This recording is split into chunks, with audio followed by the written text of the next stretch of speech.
Welcome. In this video, I will show you how to update Windows on 8th generation Microsoft Surface laptop.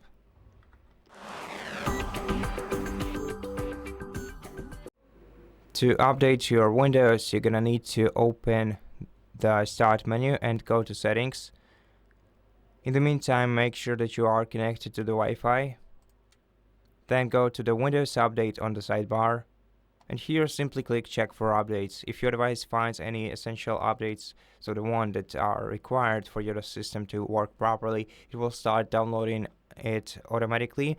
It will also find some optional updates like this preview update right here, which we can also download and install, but we don't have to unless you really want to. If you do, just click download and install, wait until it's downloaded and installed. Then also make sure to check the advanced options menu, because here we can find not only optional updates but also the driver updates in the optional updates menu. If you find some driver updates right here on this page, make sure to select them and click download and install. The optional Windows updates are not required.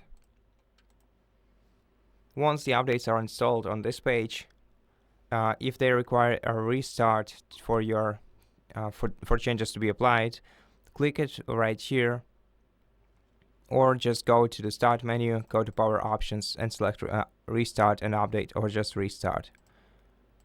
And that's it. Thank you for watching this video. If it helped you, please consider subscribing to our channel, leave us a like and a comment below, and I'll see you in the next one.